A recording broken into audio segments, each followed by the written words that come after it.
Terima kasih untuk Anda yang masih bergabung bersama kami dan di segmen ini kita akan coba review bagaimana jalannya perdagangan di sepanjang hari ini. Dan kami ingatkan kembali Anda masih bisa berpartisipasi di WhatsApp interaktif kami di 0812 di 8788 di 3723 seperti yang tertera di layar televisi Anda nantinya. Anda bisa bertanya secara langsung terkait dengan koleksi saham Anda sampai sejauh ini ataupun Anda ingin masuk kepada saham-saham tertentu. Level menarik berapa saja yang bisa diperhatikan baik untuk investasi, jangka pendek, jangka menengah ataupun juga untuk jangka panjang. Dan saat ini kami sudah terhubung melalui Zoom bersama dengan Bapak Teh Heritia Wicaksana yang merupakan teknikal analis MNC Sekuritas. Kita akan langsung sapa saja Pak Didit. Selamat sore, apa kabar Pak?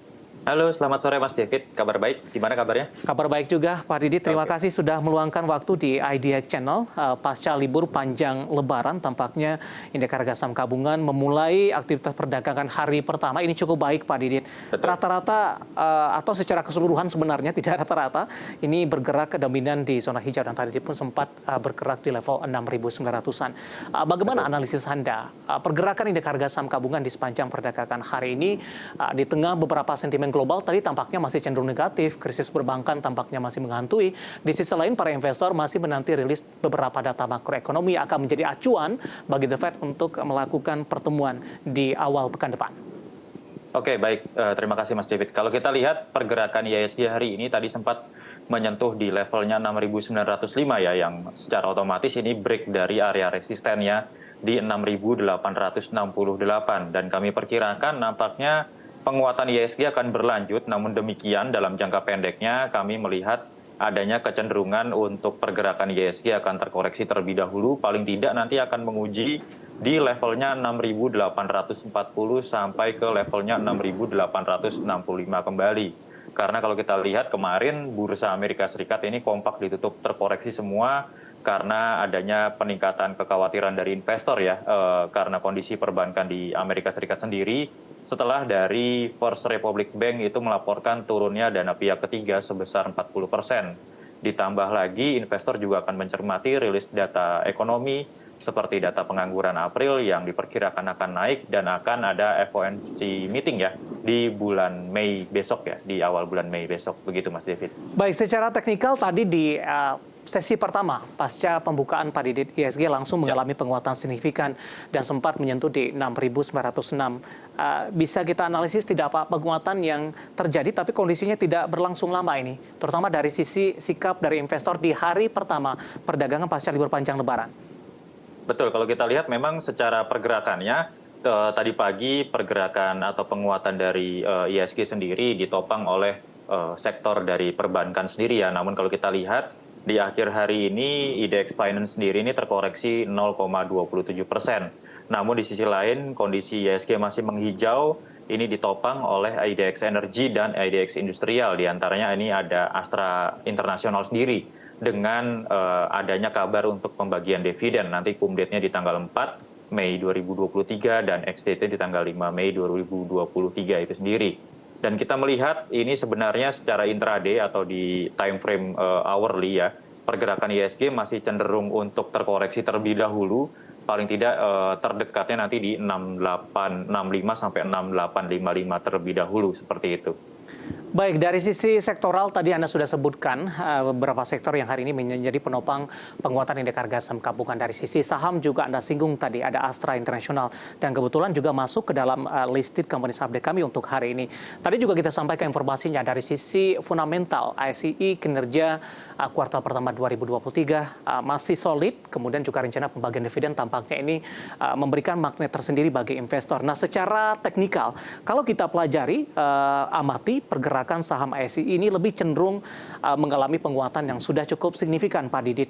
Di chart yang saya pegang di Maret 2023 ini masih bergerak di 5.800-an. Tadi juga secara 6 bulanan sempat menyentuh di 5.200-an. Dengan posisi penguatan hari ini di 6.650 beberapa menit jelang penutupan dan tadi sempat menyentuh ke 6.700-an. Dari sisi pola, bagaimana Anda melihat pergerakan saham ASI sampai sejauh ini? Oke, kalau dari sisi teknikal sendiri kita mencermati ya, dari Januari 2023 ini pergerakan Astra ini masih berada di fase uptrend ya. Namun demikian tadi sempat menyentuh angka tertingginya atau highest-nya di 6.700, di mana hal tersebut masih tertahan oleh area resisten di 6.700 yang berada di area tanggal 25 Oktober 2022. Kami melihat pergerakan Astra masih cukup baik ke depannya, namun demikian para pelaku pasar atau investor dapat mencermati bahwa tadi pagi ini akan adanya gap ya di 6475 sampai di 6500 dan dapat dicermati gap tersebut untuk menjadi area buy on weakness ke depannya. Karena kalau memang Astra belum mampu break dari 6700 sebagai area resistennya, maka kami perkirakan paling tidak Astra akan terkoreksi di levelnya 6.500 hingga ke 6.375 terlebih dahulu. Dan bahwa diingat juga di tanggal 11 April dan 12 April itu juga ada gap di 6.100 sampai 6.125. Maka dari itu investor nampaknya bisa mencermati dua area gap yang tercipta dari Astra tersebut. Baik, kalau kita kaitkan dengan beberapa tahapan pembagian dividen, tadi Anda sudah sampaikan juga dari sisi Kumdet-nya ada 4 Mei di 2023, artinya pada pekan depan ini. Dengan penguatan yang sudah cukup signifikan terjadi ini, bagaimana dari sisi strategi Pak Didit supaya tidak terjebak di dividen trap, kan? Dimana kondisi ini juga berlaku dari beberapa saham-saham sebelumnya atau emiten sebelumnya sudah membagikan dividen jumbo, kemudian mengalami koreksi yang cukup dalam, bahkan mengalami auto reject bawah.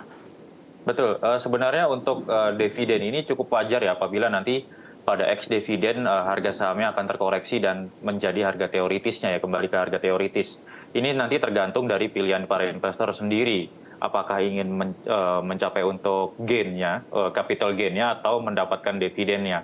Apabila ingin mencapai capital gain-nya, maka dari itu jauh-jauh hari sebelum Kumdet sebenarnya ini saham Astra masih cocok untuk dikoleksi ke depannya hingga tanggal Kumdet itu sendiri. Dikarenakan biasanya pada saat tanggal Kumdet ini banyak investor yang mengejar dividen ini membeli di saat-saat Kumdet dan kemudian di ex-date nanti para pelaku pasar atau investor pun juga masih bisa mengkoleksi dari saham Astra itu sendiri. Namun demikian bagi investor dalam jangka menengah dan panjang apabila ingin mengejar capital gain dan dividen sendiri itu tidak masalah. Jadinya strateginya adalah pada saat ex-dividen nanti akan malah menambah porsi kepemilikan dari Astra itu sendiri. Jadi sebenarnya win-win solution dari pergerakan Astra saat ini karena masih berada di fase uptrend ya Mas David. Baik, untuk Astra International yang hari ini menjadi penopang indeks harga saham gabungan yang mengalami penguatan cukup signifikan dari beberapa saham big cap di sepanjang perdagangan hari ini. Dari ICE kita beralih, ini masih satu grup, ada UNTR yang merupakan anak usahanya Pak Didit, hari ini menguat di 1,05% ini. Sudah kembali berada di atas level 31 ribuan ini. Bagaimana analisis Anda untuk UNTR dengan penguatan yang terjadi? Karena sebelumnya UNTR juga sempat menyentuh di level 23 ribuan kalau tidak salah di perdagangan Februari lalu. Dengan pencapaian sampai sejauh ini, meskipun terjadi volatilitas harga sebelum kembali menyentuh ke level di atas 30 ribuan ini Pak Didit. Oke, kalau kita lihat pergerakan UNTR sendiri dari tanggal 5 sampai hari ini ya 5 Januari sampai hari ini di tanggal 26 April sendiri ini cenderung fasenya juga masih cenderung uptrend. Namun dapat diperhatikan akan adanya level resisten yang berada di area 31.700-an. Dan kalau kita lihat dari sisi volume hari ini terjadi peningkatan volume pembelian dan juga kecenderungan dari indikator lainnya pun masih menunjukkan adanya fase penguatan. Namun dapat diperhatikan apabila nanti belum mampu break dari area resisten di 31.700, dapat diperhatikan area support yang kami perkirakan ini berada di area 30.650 hingga ke 30.225. Ini sekaligus menjadi area koreksi dari UNTR itu sendiri. Kalaupun nanti base case-nya break dari 31.700, maka UNTR nanti berpeluang untuk menguat paling tidak nanti ke 32.500 terlebih dahulu. Begitu, Mas. Jangka pendek dari data yang tim redaksi kami himpun ini, kum dividennya 27 April, Pak. Ex dividennya pada 28 April. Artinya pada perdagangan besok dan juga perdagangan di hari Jumat ini. Iya, betul. Kita perlu melihat nanti mencermati apakah pada saat Kumdet ini akan cenderung bertahan di atas level resistennya di 31.700 atau tidak, karena kalau kami melihat dari sisi penguatannya ya atau dari sisi volumenya sendiri pun terjadi peningkatan, namun dari sisi pergerakan harganya peningkatannya pun tidak terlalu cenderung agresif seperti di tanggal 18 April begitu. Oke, ada Astra International, kemudian WNTR di tengah bukan rencana lagi, di tengah proses pembagian dividen mereka, kemudian juga kinerja yang sangat oke di kuartal pertama di 2023 dan semoga bisa menjadi referensi untuk pemirsa IDX Channel. Pak Didit, kita hold terlebih dahulu. Saya akan coba sampaikan bagaimana update penutupan indeks harga saham gabungan di sesi kedua di perdagangan hari ini. Tampaknya masih bergerak di zona hijau. Dan secara teknikal Pak Didit ini sudah kembali menyentuh ke level 6.900-an di menit-menit terakhir jelang penutupan perdagangan di sesi kedua hari ini. Indeks harga saham gabungan tampaknya ditarik ke atas dengan mengalami penguatan di 1,29% pemirsa di penutupan hari ini di 6.910.147. Dan level penutupan ini merupakan level tertinggi di sepanjang perdagangan hari ini. Dibuka di sesi pertama pada pagi tadi di 6.821.807, kemudian level terendah di 6.828.570. Kabar baik untuk indeks harga saham gabungan di hari pertama perdagangan pasca libur panjang Lebaran 2023. Kami akan coba sampaikan beberapa data perdagangan lainnya yang berhasil dihimpun oleh tim redaksi kami.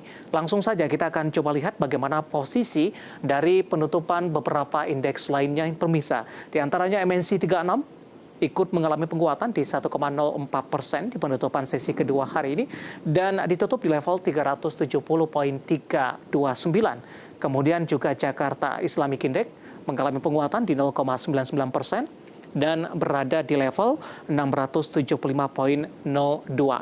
Dapat Anda saksikan juga grafis di layar televisi Anda pemirsa. LQ45 mengalami penguatan di 0,97% dan berada di level 957.525. Itu dia updatean beberapa posisi dari indeks lainnya di penutupan sesi kedua hari ini.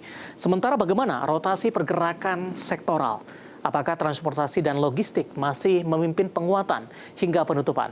Ya, transportasi dan logistik masih memimpin penguatan pemirsa cukup signifikan di 2,09%, disusul oleh sektor industri menguat di 1,59%. Teknologi tampaknya melemah atau menjadi pemberat bagi indeks harga saham gabungan di 0,54%. Sektor teknologi memiliki volatilitas yang cukup tinggi di sepanjang perdagangan hari ini, terutama pergerakan dari saham Gotoh. Kesehatan juga tertekan di 0,33%. Kita akan coba lihat pemirsa saham-saham yang mengalami penguatan signifikan yang masuk ke dalam deretan top gainers dan menjadi penopang penguatan indeks harga saham gabungan terutama di menit-menit terakhir jelang penutupan sesi kedua hari ini. Dari perbankan Big Cap, BBRI menguat ditutup di level 5.025, Astra International baru saja kita bahas tadi di 6.650, BMRI dari perbankan Big Cap yang beberapa waktu lalu baru saja melakukan stock split, ini ditutup di level 5.200. Telkom perlahan tapi pasti sudah menembus di atas level 4.400-an. Sebelumnya Telkom sempat berkutat cukup lama di bawah level 4.000-an, bahkan sempat beberapa kali mengalami koreksi yang cukup dalam. Itu dia beberapa data yang berhasil dihimpun oleh tim redaksi kami dan semoga bisa menjadi salah satu referensi untuk Anda. Ya, sebelum kita lanjutkan perbincangan, pemirsa kita akan jeda terlebih dahulu. Nanti kita akan coba lihat beberapa saham pilihan yang direkomendasikan oleh Bapak Heri Tio Wicaksana yang merupakan technical analis dari MNC Sekuritas. Dan pemirsa telah bersama kami akan segera kembali sesaat lagi. Terima kasih untuk Anda yang masih bergabung bersama kami dan kami juga masih mengundang Anda untuk bisa berpartisipasi di WhatsApp interaktif kami seperti yang tertera di layar televisi Anda nantinya. Dan sebelum kita melihat saham-saham pilihan yang direkomendasikan untuk perdagangan esok hari, Pak Didit kita lanjut kembali terlebih dahulu untuk Telkom, Pak. Hari ini juga memberikan kontribusi yang cukup signifikan terhadap indeks harga saham gabungan. Dari sisi perjalanan pergerakan sahamnya juga cukup menarik. Dan selamat terlebih dahulu untuk investor yang sudah ambil di posisi bawah, terutama di level terendahnya di 3.600-an di beberapa bulan yang lalu. Hari ini melejit dan tadi sempat juga menyentuh ke level 4.500-an. Tampaknya juga sudah melewati level tertinggi dalam 6 bulan terakhir. Analisis Anda terhadap penguatan Telkom, Pak Didit? Oke, kalau kita lihat pergerakan Telkom hari ini menguat 3%-an ya. Namun kalau kita lihat juga dari sisi volumenya ini masih cenderung didominasi oleh volume penjualan dari pergerakan Telkom. Namun yang kita lihat dari indikator baik MACD maupun stokastiknya ini nampaknya Telkom masih berpeluang untuk melanjutkan penguatannya. Yang harus diwaspadai oleh para investor yakni adanya gap yang tercipta di Telkom sendiri di pergerakan hari ini ya. di area 4280 sampai ke 4330. Dan area gap tersebut nanti dapat dijadikan sebagai area buy on weakness dengan target nanti di area tertingginya di 4.500 sampai paling tidak target Telkom berikutnya apabila nanti mampu break dari 4.500 di 4.570 sampai 4.600 nanti untuk area pergerakan dari Telkom sendiri. Dan kalau kita lihat dari bulan Desember 2022, pergerakan Telkom juga masih cenderung uptrend meskipun beberapa saat ini pergerakan Telkom cenderung sideways ya di bulan-bulan Januari 2023, begitu Mas Devi. Yang belum ambil posisi masih direkomendasikan tidak Pak Didit? Silakan nanti yang belum ambil posisi bisa di area gap-nya ya 4280, 4330 untuk sebagai area buy on weakness-nya dengan area support-nya nanti di 4230 untuk pergerakan dari Telkom. Baik, analisis untuk Telkom yang hari ini juga memberikan kontribusi penguatan indeks harga saham gabungan dan tadi juga secara intraday-nya sempat menyentuh ke level 4.500-an. Dan lagi-lagi keputusan investasi tetap ada di tangan pemirsa IDX Channel. Pak Didit, sebelum kita lanjutkan, saya akan coba sampaikan terlebih dahulu saham-saham pilihan apa saja yang Anda rekomendasikan, terutama untuk perdagangan esok hari, dan semoga bisa menjadi referensi dan lagi-lagi keputusan investasi tetap ada di tangan pemirsa IDX Channel. Dapat Anda saksikan juga di layar televisi Anda pemirsa 4 saham pilihan yang direkomendasikan. Yang pertama ada Tower, rekomendasinya buy dengan support yang bisa diperhatikan 945 hingga 1030. Kemudian ada ESA, spekulatif buy, rekomendasinya 695, sementara resistennya hingga 750. Kemudian dari produsen rokok, HMSP, support yang diperhatikan di 1000, sementara resistennya hingga 1030. Kemudian dari pertambangan batubara, tampaknya Doit lebih direkomendasikan, lebih ke arah buy on weakness, kemudian support yang bisa diperhatikan di 316 dan resistennya hingga 340. 4 saham pilihan yang direkomendasikan dan lagi-lagi keputusan investasi tetap ada di tangan para investor dan trader pasar modal Indonesia. Kita lanjutkan kembali perbincangan bersama dengan Bapak T. Herditya Wicaksana, Technical Analyst MNC Sekuritas. Pak Didit, 4 saham pilihan yang Anda rekomendasikan, kita ke Tower terlebih dahulu. Kita akan coba membedah, menganalisis pertimbangannya sehingga Anda rekomendasikan Tower ini. Rekomendasinya adalah buy. Silakan Pak. Oke.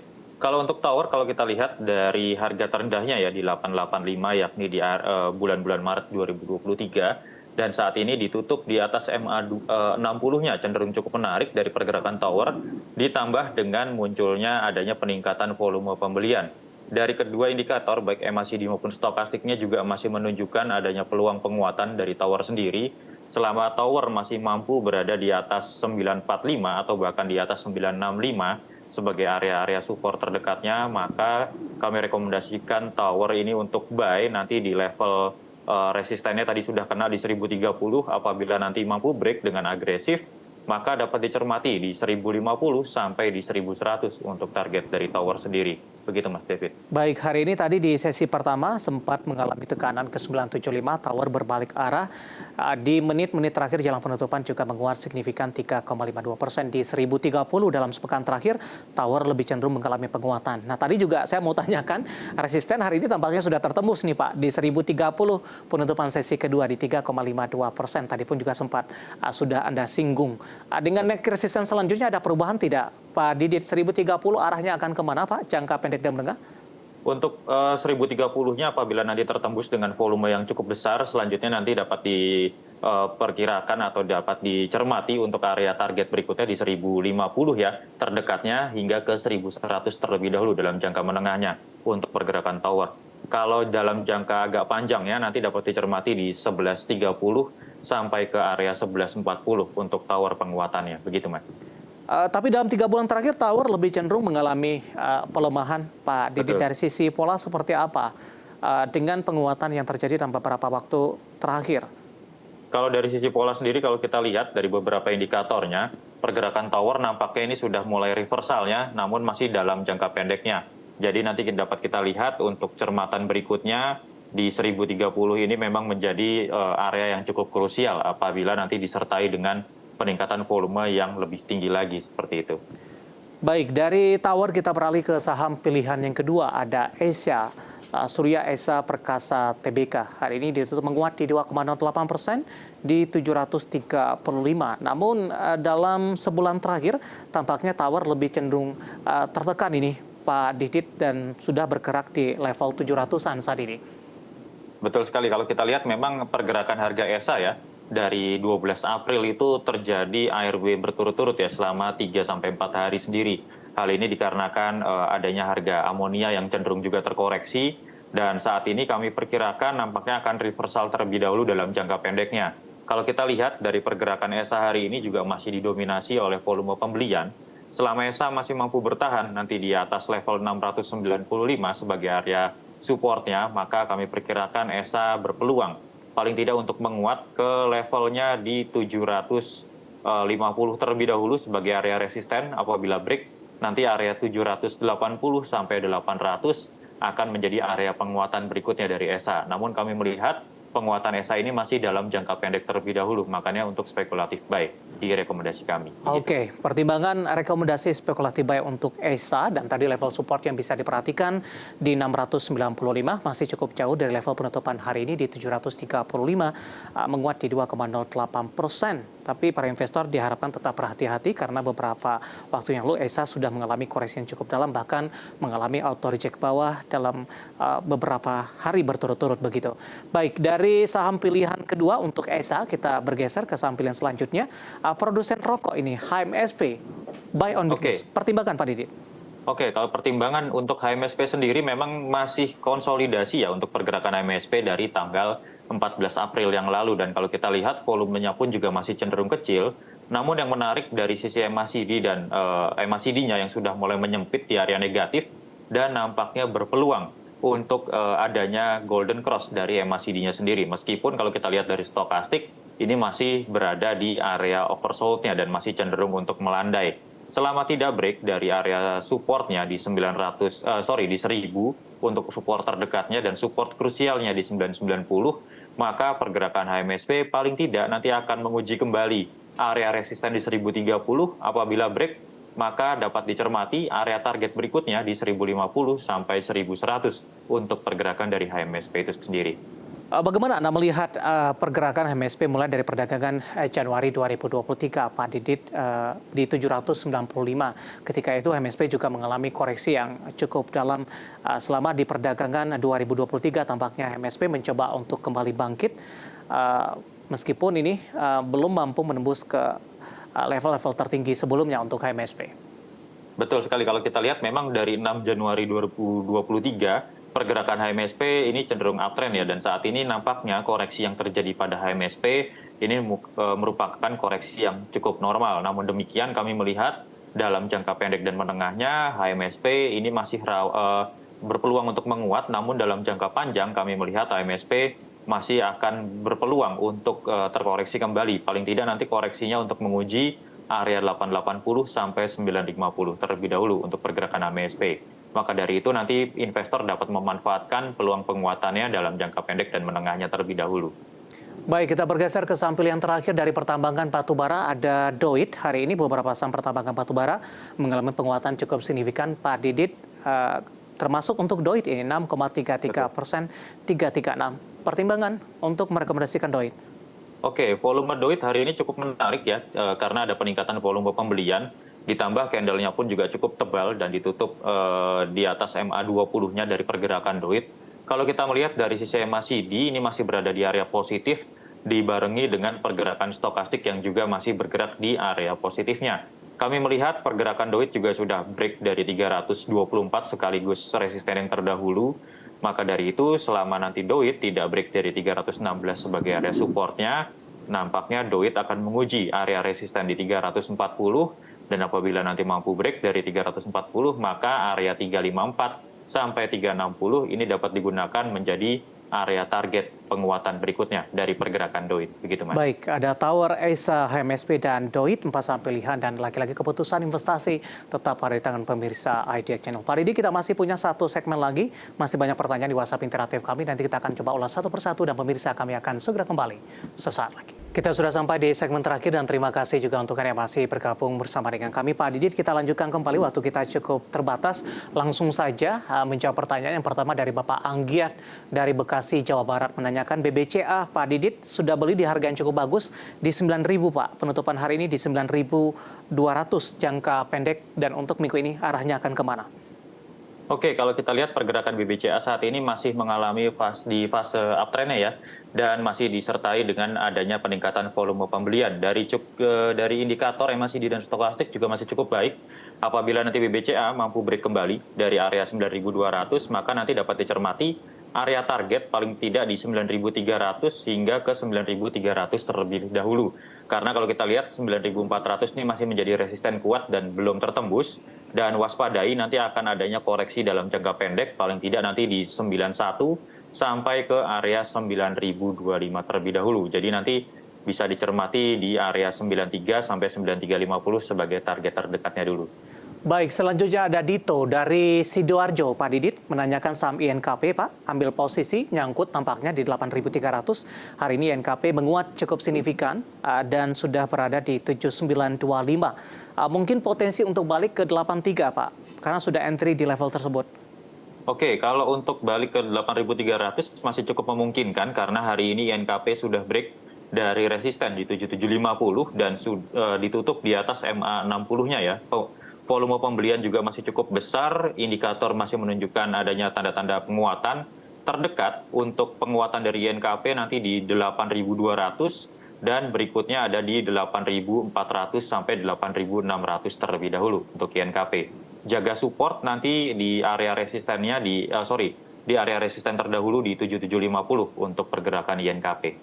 Selanjutnya ada Tristan dari Jakarta menanyakan saham XL, Pak. Infrastruktur telekomunikasi, ambil posisi 17.55 untuk XL.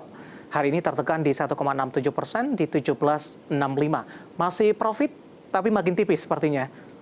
Oke, kami melihat pergerakan XL sebenarnya masih cenderung downtrend ya. Paling tidak nanti untuk menguji di area 16.70 sampai 17.20. Meskipun tadi masih profit gitu ya, nanti mungkin bisa untuk menambah posisi kembali di 16.70 sampai 17.20. Dengan menjaga nanti area supportnya di 1.600. Untuk targetnya nanti bisa dicermati, target terdekatnya di 1.840 dan berikutnya ada di 1.900 untuk Excel. Baik, terakhir singkat saja, Ibu Susi dari Bandung menanyakan saham MBMA, Pak. Merdeka Baterai Material Tbk. MBMA sudah ambil posisi di 880.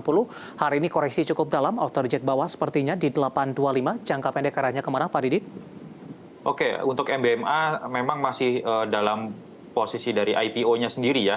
Dan saat ini pergerakannya masih ARB, jadi nanti dapat dicermati 805 sebagai support, waspadai 805-nya break. MBMA nampaknya akan menguji ke level 700 sampai 780. Selama masih berada di atas 805, maka nanti 835 sampai 860 ini dapat dijadikan sebagai area target terdekat terlebih dahulu dari MBMA. Oke, Ibu Susi dari Bandung, dan lagi-lagi keputusan investasi tetap pada tangan para investor dan trader pasar modal Indonesia. Waktu kita cukup terbatas. Terima kasih Pak Didit sudah bergabung.